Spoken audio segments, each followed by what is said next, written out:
गजलों की खुशबू लेकर डॉक्टर अनु सपन, डॉक्टर अनीता शर्मा का आगमन। रविवार को अजमेर में हुआ सुरों और शेरों से सराबोर। अजमेर लेखिका मंच एवं सामाजिक सेवा संस्थान रजिस्टर्ड के साहित्य कार्यक्रम में हुआ सम्मान एवं संगोष्ठी का आयोजन। अजमेर लेखिका मंच एवं सामाजिक सेवा संस्थान के तत्वाधान में 29 जून 2025 रविवार को एक भव्य पुरस्कार वितरण समारोह एवं साहित्य संगोष्ठी का आयोजन किया गया। यह आयोजन अजमेर के साहित्यिक परिदृश्य में एक महत्वपूर्ण और प्रेरणादायी क्षण के रूप में दर्ज किया गया। कार्यक्रम के विशेष अतिथि के रूप में भोपाल से सुप्रसिद्ध अंतर्राष्ट्रीय साहित्यकार डॉक्टर अनु सपन अजमेर पहुंची। विदुषी साहित्यकार ने अपने सृजनात्मक विचारों और अनुभवों से कार्यक्रम को विशिष्ट आयाम प्रदान किया। डॉक्टर अनु सपन अंतर्राष्ट्रीय स्तर पर कई विदेशों में और वाह वाह क्या बात है तथा कुमार विश्वास जैसे साहित्यकारों के साथ भी मंच साझा कर चुकी है। इस अवसर पर अजमेर लेखिका मंच द्वारा वर्ष 2025 में आयोजित विभिन्न साहित्यिक प्रतियोगिताओं के विजेताओं को स्मृति चिन्ह, प्रमाण पत्र और उपहार देकर सम्मानित किया गया। साथ ही उत्कृष्ट लेखन के लिए प्रतिष्ठित डॉक्टर अरुणा माथुर कलम अवार्ड भी प्रदान किए गए, जो साहित्य जगत में एक विशेष पहचान रखते हैं। डॉक्टर मधु खंडेलवाल ने बताया कि कार्यक्रम की अध्यक्षता एमडीएस यूनिवर्सिटी के कुलपति प्रोफेसर कैलाश सोडानी ने की। विशिष्ट अतिथियों में राजस्थान साहित्य अकादमी के सचिव डॉक्टर बसंत सिंह सोलंकी और जाने माने कार्डियोलॉजिस्ट डॉक्टर विवेक माथुर शामिल रहे। इस भव्य आयोजन में अजमेर शहर के प्रतिष्ठित साहित्यकारों के साथ साथ कोटा, ब्यावर, भीम, पाली सहित राजस्थान के विभिन्न जिलों से अनेक सक्रिय साहित्य सेवी शिरकत करने पहुंचे, जिससे यह समारोह एक राज्य स्तरीय साहित्यिक संगम का रूप ले पाया। डॉक्टर अनीता शर्मा अनु सपन ने मीडिया से बातचीत करते हुए कहा कि हर एक विधा में पारंगत व्यक्ति का वंशानुगत कोई न कोई संबंध होता है। यदि कोई कवि है तो उसके परिवार की वंशावली में कोई न कोई कवि होगा। ऐसे ही अन्य विधाओं से भी संबंध होता है, लेकिन रुचि और अवसर के हिसाब से व्यक्ति अपने पेशे को चुनता है। मैंने कक्षा 9 से ही अपने अंदर कविता का बीज बोया, जो मुझे आज इस मुकाम पर लेकर पहुंचा। उन्होंने कहा कि सरकार अपनी ओर से बेहद बेहतरीन काम कर रही है। इतिहास को संजोना और साहित्य को संवारने के लिए सरकार की ओर से कोई कमी नहीं, लेकिन राज्य और जिला स्तर पर भी साहित्य संवर्धन और विशिष्ट कलाओं को लेकर पाठशालाओं में अध्ययन का अवसर प्राप्त हो तो आज की पीढ़ी भी मोबाइल से कुछ हद तक की दूरी बनाते हुए इन विधाओं में अपना सकती है। चलानी चाहिए गवर्नमेंट को और इस पर ध्यान देना चाहिए। साहित्य तो बहुत बड़ा दर्पण है समाज के लिए। साहित्य ने तो बहुत सारे दर्शन कराए हैं, तो इसके विषय में तो जितना मैं बोलूँ उतना कम है। तो जितना हम पढ़ेंगे, जितना हम इतिहास की ओर जाएंगे, तो वहाँ न कहीं दर्शन मिलेगा हमको। मैम, इसका फ्यूचर आप क्या समझते हैं साहित्य के क्षेत्र में? साहित्य का तो फ्यूचर कभी ख़त्म हो ही नहीं सकता। रामायण 500 वर्ष पहले लिखी गई, आज भी घर घर में बाँची जा रही है, तो साहित्य ही तो है। और क्या है वो? रामचरितमानस क्या है? साहित्य है। उससे बड़ा साहित्य और क्या है? महाभारत क्या है? या वेद के हमारे श्लोक क्या है? ये सब साहित्य है। मैडम, आप साहित्यकार हैं, आप कवि हैं। पैर तो मैं दुष्यंत कुमार त्यागी, मैं जब कक्षा 8 में पढ़ती थी, 9 में पढ़ती थी, तो हिंदी गज़ल के जनक कहे जाने वाले दुष्यंत कुमार त्यागी का एक कहीं हिंदी मेरी पुस्तक में उनका एक चैप्टर था, तो वो मैंने पढ़ा। और जो जिसकी व्याख्या करी थी हमारे गुरु थे हुकुमपाल सिंह विकल, वो अब इस दुनिया में नहीं रहे, वो भी बहुत सिद्ध कवि थे और हमारे शिक्षक थे। तो वो जब उसकी व्याख्या कर रहे थे, वो कुछ यूँ कविता थी कि सुफनते ज्वार का आवेग मध्यम हो चला है, क्या भरोसा कांच का घट है, किसी दिन टूट जाए। तो ज़िंदगी का दर्शन था, जीवन का दर्शन था उसमें। तो वो मुझे वो पंक्तियाँ बहुत अंदर तक मेरे पहुंचती चली गई। और इसलिए आपने पीएचडी भी दुष्यंत कुमार हाँ, मैंने पीएचडी भी दुष्यंत पर ही किए। फिर दुष्यंत जी नहीं, उस समय मैं दुष्यंत जी को नहीं जानती थी कि दुष्यंत कौन है, क्या है। वो तो मुझे अंतर्मन तक वो कविता पहुंची। लेकिन फिर जब मैंने एमए कर लिया तो मुझे उनके बहुत सारे शेर मैंने सभाओं में कोड होते देखे कि कल नुमाइश में मिला वो चीथड़े पहने हुए, मैंने पूछा नाम तो बोला कि हिंदुस्तान हूँ। या फिर प्रेम पर भी उन्होंने बहुत अच्छा, दुष्यंत को लोग जानते हैं कि इन्होंने आम आदमी की पीड़ा को गाया। आम आदमी की पीड़ा को तो गाया ही गाया, लेकिन प्रेम पर भी बहुत अच्छा लिखा।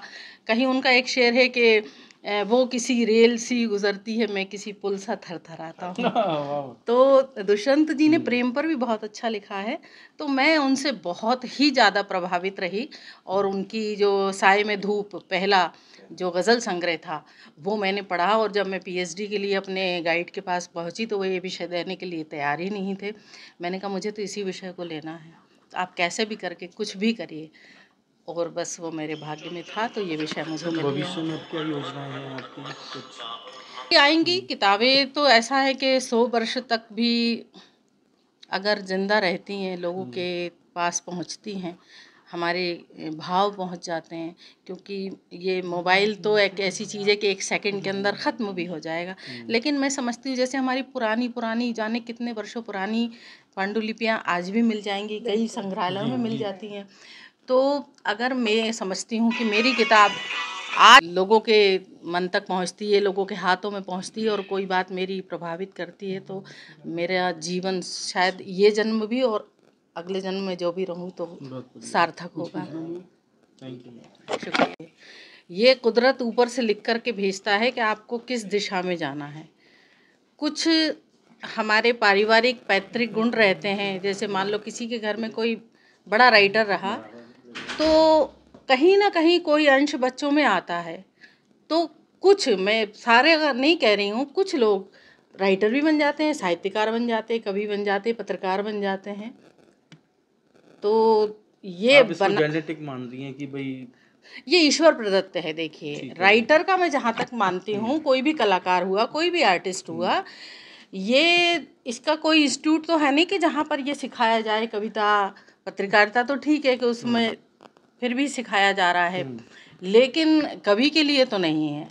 तो ये ईश्वर द्वारा ही प्रदत्त है। जैसे एक युवाओं को इस और आकर्षित करने के लिए आप मानते हैं कि कुछ प्रयासों की ज़रूरत है, या कोई सरकार से भी आप लोगों को कुछ इसके लिए मदद चाहिए कि युवा कैसे आकर्षित हों इसमें अपना करियर उसके लिए बनाने सबसे के लिए? पहली बात तो यह है, वैसे अब तो पढ़ने का जो चलन था वो कम हो गया, लेकिन सोशल मीडिया के द्वारा भी आजकल बहुत सारी चीज़ें मिल रही हैं। तो मोबाइल में इतना सब है, पूरी दुनिया मोबाइल में समाहित है, तो इसके द्वारा बहुत कुछ सीखने को मिल सकता है, और उसके द्वारा व्यक्ति चाहे जो अपने अंदर वो गुण। सरकार से क्या अपेक्षा है यहाँ साहित्यकारों को? कुछ सरकार तो वैसे बहुत अच्छा कदम उठा रही है, बहुत से पुरस्कार देती है, पद्मश्री देती है, पद्म भूषण, पद्म विभूषण। और जो अच्छे कलाकार हैं, जो अच्छा काम कर रहे हैं, उनके लिए सरकार तो अपना काम कर रही है, वो प्रोत्साहित कर रही है।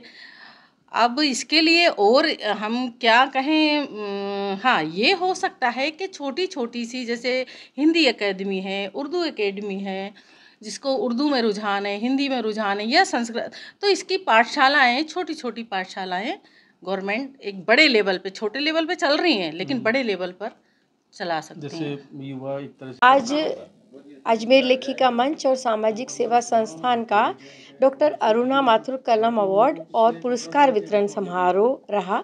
उसमें हमारी मुख्य अतिथि भोपाल से आदरणीय डॉक्टर अनु सपन, डॉक्टर अनीता शर्मा जी थे, और अध्यक्षता आज के कार्यक्रम की चांसलर आदरणीय कैलाश सुडानी जी ने। कार्यक्रम के विशिष्ट अतिथि रहे डॉक्टर विवेक माथुर और डॉक्टर बसंत सिंह सोलंकी, जो सचिव हैं राजस्थान साहित्य अकादमी के। इसका उद्देश्य क्या है? कार्यक्रम में पूरे वर्ष 2025 में 8 साहित्यिक प्रतियोगिताएं कराई गई, ताकि हम साहित्य को आगे बढ़ा सकें, साहित्य को सीख सकें, साहित्य को समझ सकें। उस प्रतियोगिताओं में जो विनर रहे, जो पुरस्कार जिनको मिला, उन सबको आज पुरस्कार दिया गया। इसके अलावा डॉक्टर अरुणा माथुर के नाम से हम एक डॉक्टर अरुणा माथुर अवार्ड करते हैं हर साल।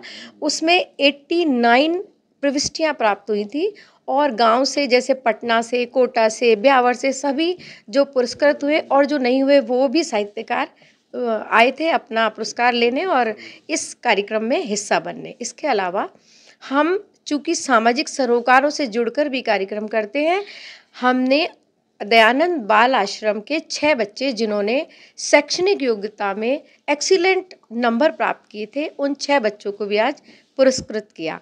कुल मिलाकर साहित्य में अच्छा काम करने वाले, अच्छा लेखन, अच्छा पढ़ने वालों को आगे बढ़ाने के लिए अजमेर लेखिका मंच और सामाजिक सेवा संस्थान ये कार्यक्रम करता है हर वर्ष।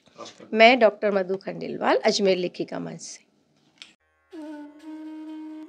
चिरंजीवी भव भाग 1 7 चिरंजीवियों के रहस्य की वैज्ञानिक खोज करें।